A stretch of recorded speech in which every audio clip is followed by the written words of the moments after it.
Hello everyone, my name's Claire Smith. I'm the Chief Operating Officer for the organisation. I'm really pleased to be hosting a report out today. There's actually quite a lot to get through today in half an hour, so I think we're going to have to be on our toes in terms of time. So we've got adult cardiac surgery that are presenting. We've got Gilly talking about the controlled drug cabinet. MMPS, changing process, allowing dietitians to order nutritional products, and then histopathology biopsy sample data. And we'll take questions for everybody at the end so that we can get through everything that we need to. So I think with no more of ado, just because of how much we've to get through, shall I hand over to Katie and the team? Hi, my name's Cassie. I'm one of the senior sisters on cardiac ICU, and together with Paula Danner and Katie Slater, who are sisters, we've been working on the RPIW for cardiac surgery. We was looking at kind of the main problem and challenge, which as basically like the run chart data shows there, is since 2021 we've had lots of peaks and troughs in cancellations in cardiac surgery. Back in, it's actually 2018, I've put it wrong there, it's not 2019, there was a previous RPIW to help reduce cardiac surgery cancellations. But obviously since COVID, there is huge waiting lists, increasing cancellations. So what we've done is we've decided to revisit some of the previous work, as obviously things have slipped slightly in the last couple of years. The run chart that's there, you can see in 2021 there was kind of not as many peaks and troughs, but actually the elective lists were not quite as big. We weren't putting as many people or as many patients on these lists. And in 2022 we were trying to start and recover slightly and increase the number of patients that were listed per day. But obviously we've got an increase in cancellations with that, just because we're just not back to where we are. Next slide, please. Katie, I'll hand to you. Oh, sorry, thank you. So the data we collected identified two main causes of cancellations, which you can see by looking at the Pareto chart on the right-hand side. The first reason cancellation was down to the surgeon, which was actually new for us. Sometimes the first cases are getting cancelled up because they're overrunning. Sorry, the second cases are getting cancelled because the first one's overran. So we wanted to know why this was happening. And if it was because the first case was going down late or it was delayed. So therefore we carried out some timed observations. And when we looked at sort of the preparation in theatre and up on the ward, and looked at the cardiac surgery ward, obviously with the support of both the theatres and the ward, which has been super helpful to try and look out for any episodes of waste time we could see. So we're in the midst of doing some of those observations now. The second cause was adult critical care. And multiple factors within this, sort of staffing, general outliers, delayed step downs, increased patient acuity. So the things we've been trying to do, like in-house from a crit care point of view, is reintroducing some of the previous RPIW work, which Cassie's just briefly mentioned. So the things we're now starting to introduce again is the warm wet wean, where we're trying to get our patients extubated within 4 hours, making this sort of a bit more streamlined for the patient. And also we introduced what we call a good night and good morning ward round, which is basically a mini ward round, sort of first thing in the morning, about 6:30ish, and again at night time about 9:30, which includes the nurse in charge, the surgical and the anaesthetic registrars on call, where we're trying to make a plan for the night, and again in the morning to get patients ready to be stepped down basically. And we're also reintroducing another discharge checklist, because since the previous RPIW we've had a lot of new starters, which will just help them make things a little bit easier for them with a bit of a prompt. Next slide, please.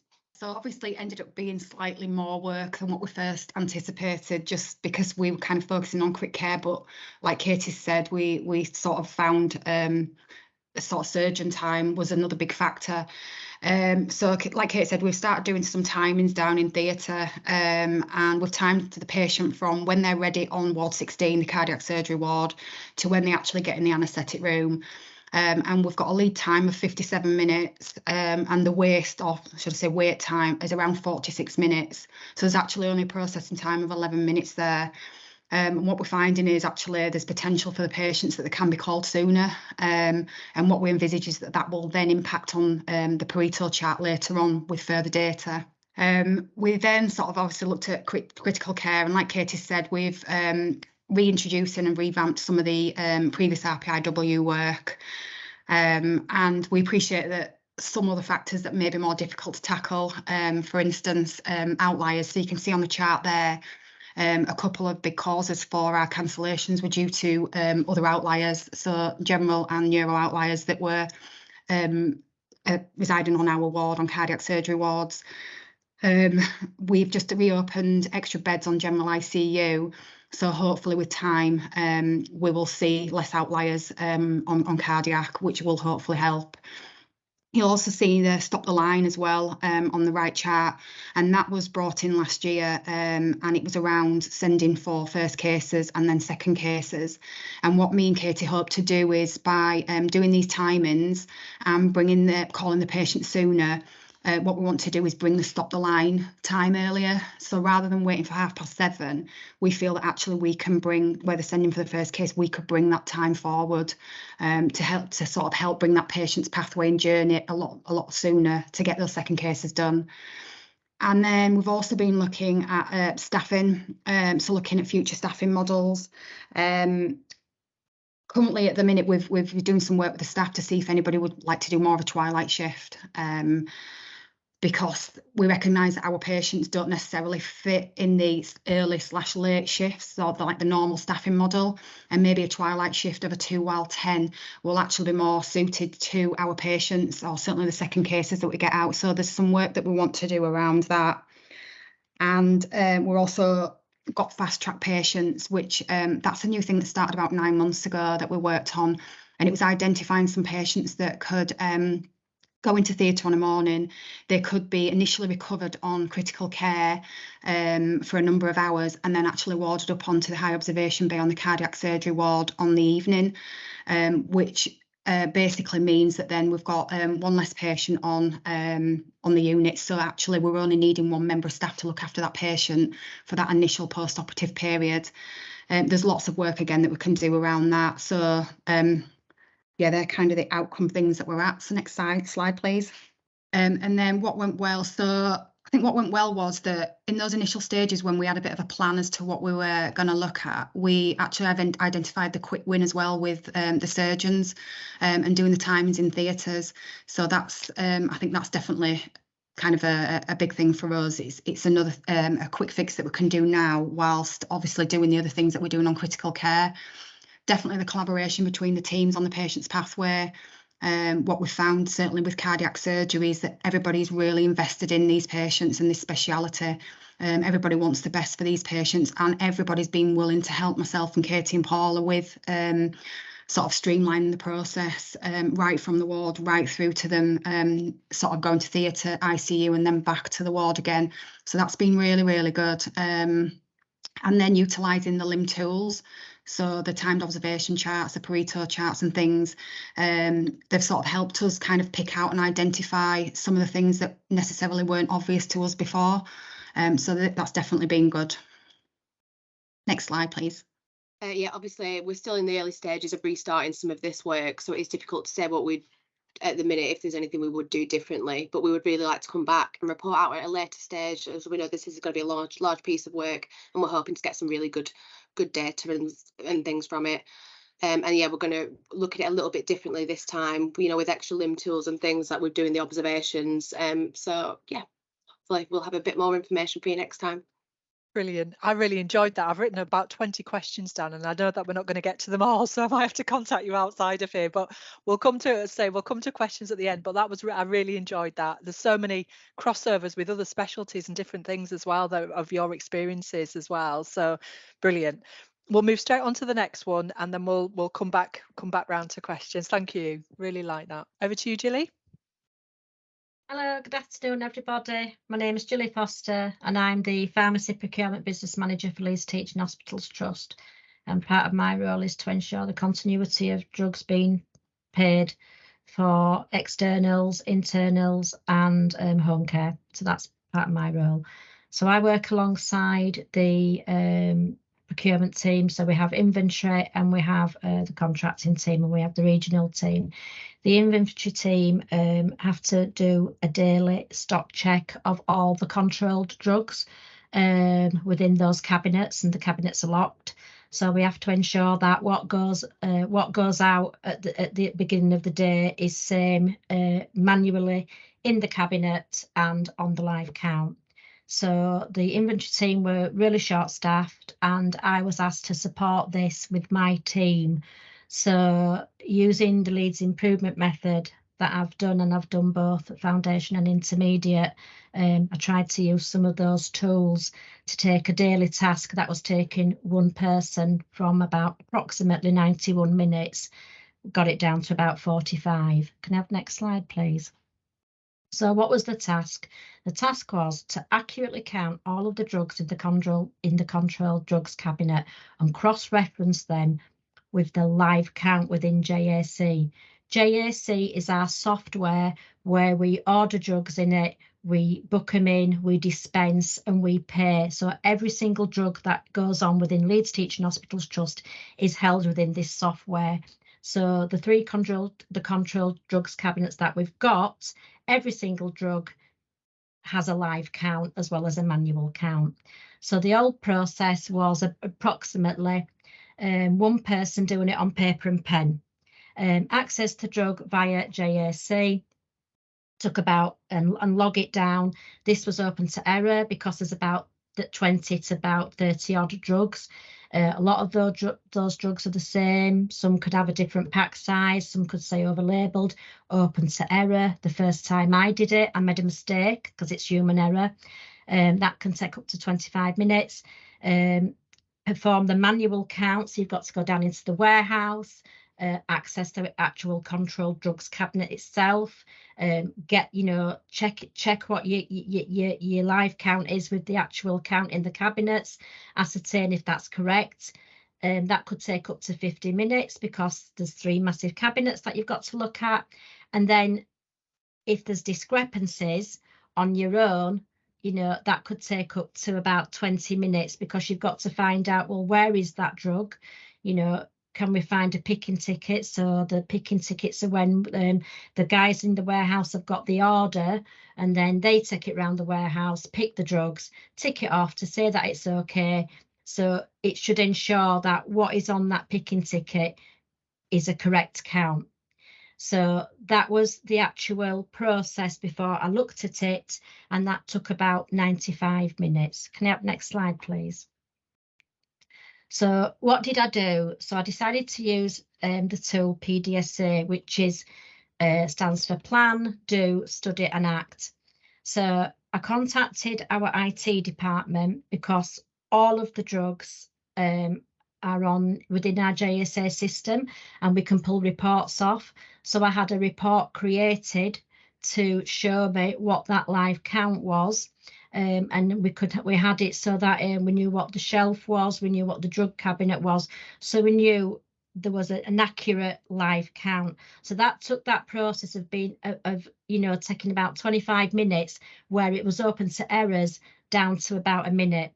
So then what we did was there was a laptop that inventory weren't using, so nobody ever thought to think about using the laptop.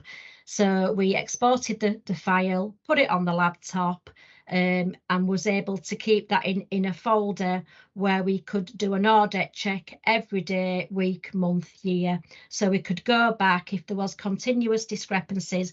We were able to go back, audit check, and ascertain where we thought the actual first error had it counted.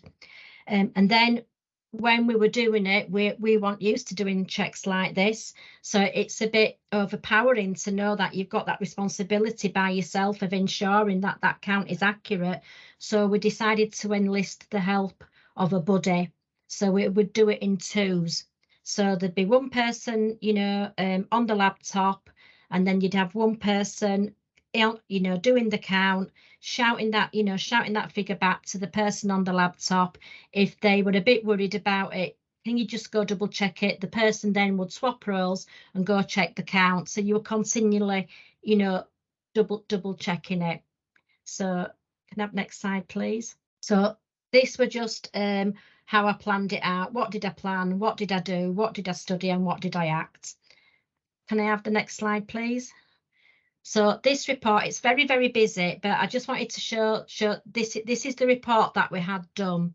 So as you can see, there's 3 colours. Those colours show the individual drug cabinet. And with the drugs being live on the system, to ensure that the pickers don't get complacent knowing that morphine's on shelf Z, cabinet 3, sometimes the guys in the warehouse will swap those drugs round. And with this report being on the live system, once the drug is moved from one cabinet to other, it will show on this report. And this is the report that we export, save, and we're able to, manually input the number, put comments in. It's also got an audit checker, so it says who's counted, who's checked it. So in my mind, I was thinking audit, let's go back and see where things could have gone wrong. So next slide, please.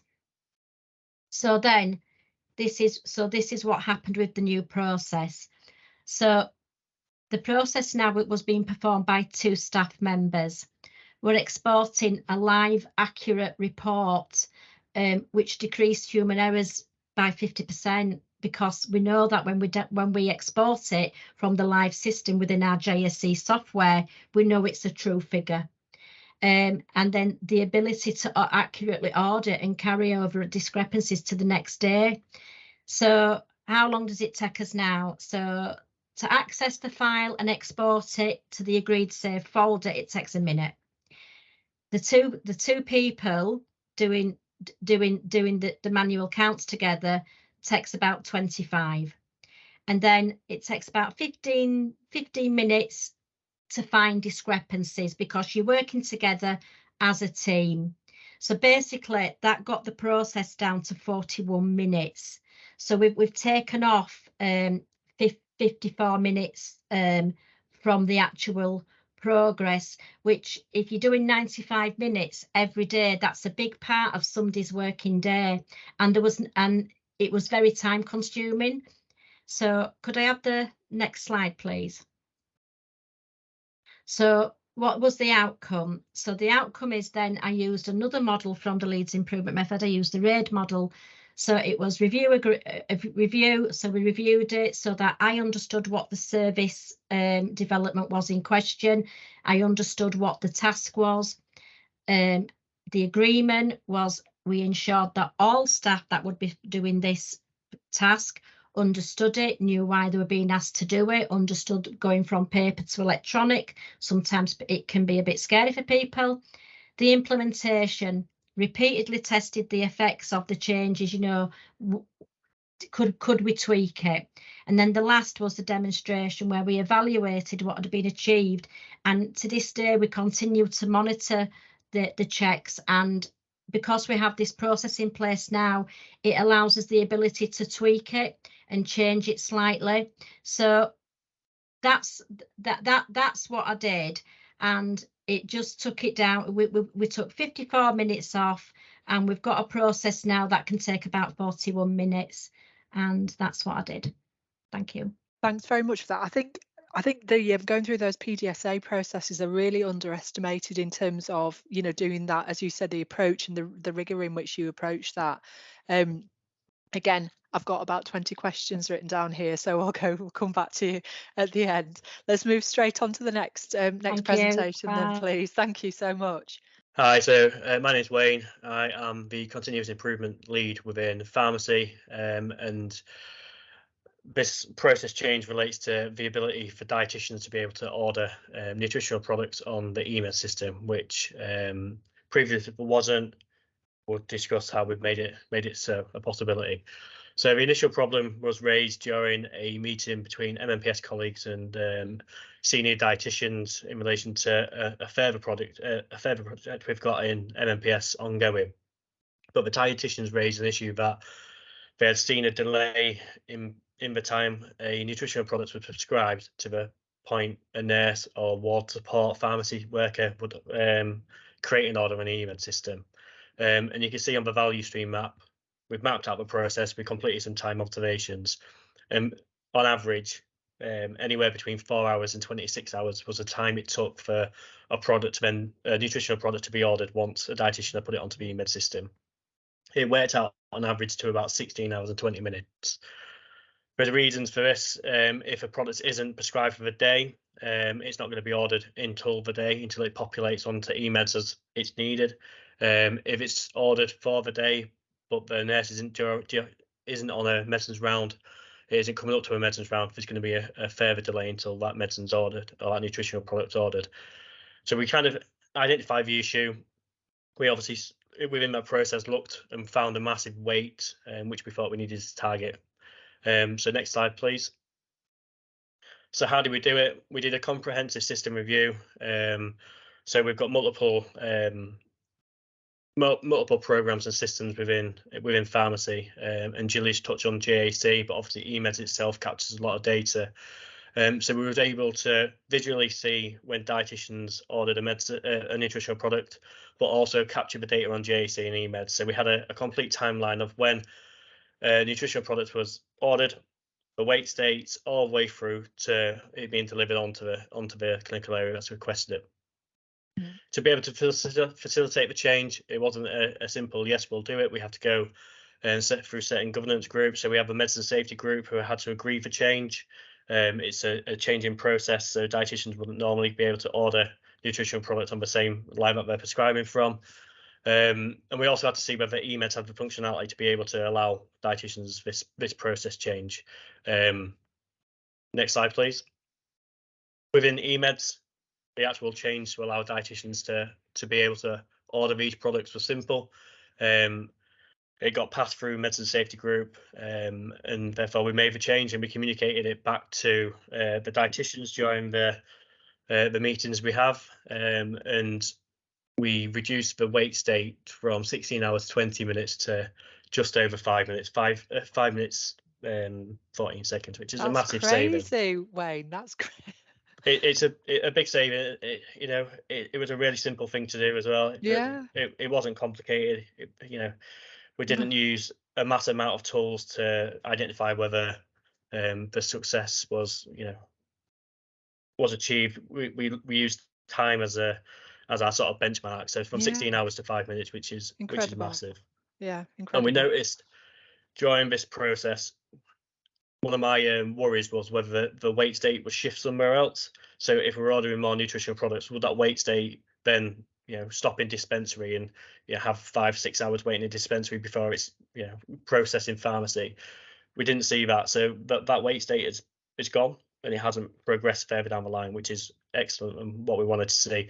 I will, however, keep an eye on that to make sure it doesn't creep back in and stuff like that. So next slide, please. What went well?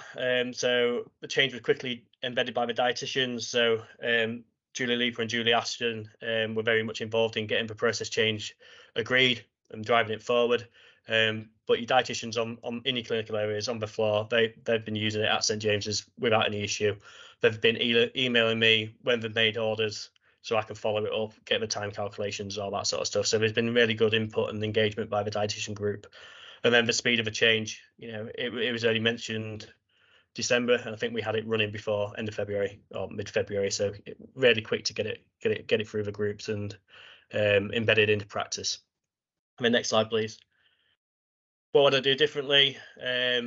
So I suppose one of the issues that we had was this process change was going to happen to the dietitians, and we missed the opportunity to kind of say it was only going to happen on the St James's site. So how dietitians order nutritional products at the LGI differs from St James's, and this process wouldn't work for the LGI. So we did have a couple of people at the LGI try and order nutritional products and then get the knockback from dispensary. So that's a fault of mine. I probably should have communicated slightly better. And then another thing that I'll do differently next time, I'll touch upon the time benefits. I didn't capture any emotional touch point surveys, and I think that would have been a great way of saying whether it was a benefit or not. The frustrations from the dietitian team was there initially, and we know that. I've got feedback afterwards saying actually the process now is brilliant. It's so smooth, it's quicker. We're in more control. I didn't actually capture that properly, which I should have done. Key learning. Small change can have a big impact, and I think we all know that. And then next steps for improvement. We haven't discussed it massively, but there is a potential to scale up and spread. It works for one group, dietitian group. Could it work for other groups who potentially would need to put products onto eMeds? I think that's my slides. That's it. That was brilliant, absolutely brilliant. We'll go straight onto the histopathology presentation, but yeah, that's excellent, Wayne. And I hope you've been keeping your eye on the chat as well, because there's loads of comments in there too. Thanks, Wayne. That was a great one. So yeah, hello, my name is Rachel. I'm part of the KPO team, and we had the opportunity to work with Chris Backers, who came over from Seattle from the Virginia Mason Institute. He was doing some work with the execs, and he had a day to dedicate to one of the teams, and the histopathology team were able to take advantage of his skills facilitating a one-day event. So we looked at the process of biopsy specimens arriving at the reception in the histopathology department, and then being processed through several stages to being ready to be to leave the lab there. We didn't get detailed times observations, but we had an example of lead times for this, which the team had managed to timestamp lots of different samples as they went through. So we had a bit of data about how long it was taking, and samples obviously coming from different departments, different sample types, and are prioritised depending on urgency. So the lead time really did vary depending on the sample type, and there were different steps depending on the urgency of the sample. And yeah, I'm going to pass over now. I'm hoping that some of the team are on the call to pick up about our ideas and what we did next. We're here. Thanks, Rachel. Hi. So what we did, we were given 10 minutes to come up with some ideas that would like to show improvement in our biopsy pathway. So we came up with some ideas that we grouped under several headings. These headings were reducing the lead time, understanding demand, and the layout. We then grouped it into further categories. These were workflow, accessioning, and IT. Next slide, please. Each of these groups of ideas was then assessed using an impact effort matrix tool to help evaluate the potential impact and effort required for each of the ideas we generated. Each of the ideas was assigned a number and then plotted on the matrix based on its impact versus effort. By mapping them out in this way, we could easily identify which tasks are likely to have the biggest impact and which ones will require the most effort. The ideas which plotted to the top left of the matrix were assessed as the ideas that would have the biggest beneficial impact without too much extra work. Next slide, please. So one of our challenges is around the visibility of our demand coming into histopathology. And to support with this, we're looking at a prototype dashboard. This is a very sort of rough example of what it may look like. So the electronic dashboard would allow individual speciality groups to view prospective demand from theatres and clinics for specific specimen types and specialities. We would RAG rate this to see if the anticipated demand would meet the capacity that we have within the lab to deal with the specimens, and it would allow fluid movement of staff to deal with those changes. So red would be we haven't got the capacity, amber would be we're at capacity, and green we would have spare capacity. So the good thing about this is the data is already available from theatre lists that already exists, and for clinics we would do the same, looking at patient visit to biopsy conversion rates. Initially we would look at what's already available within the trust with DIT colleagues and exploring contacts in other services to see if there's anything already available. And then we'd plan a paper pilot using one speciality group, probably the breast team. We'd need to engage with clinical colleagues with regards to the information that we'd need, if there's anything additional that we'd want to know, and we'd prove the concept before rolling out to other theatres and specialities.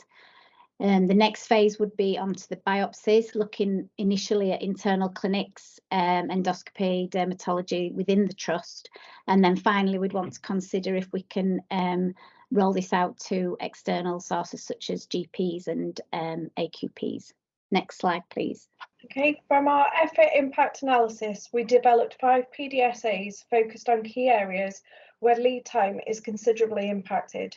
These included the 5S system focusing on stock and equipment management, a reduction in the spare slides that we produce daily by revisiting and assessing protocols with each of the disciplinaries, a new workload system to distribute biopsies on the microtomes and to facilitate training in that area, the development in conjunction with the IT department of a new co-path sign-out for disciplinaries that report digitally so that they are informed of cases available at QC rather than at sign-out.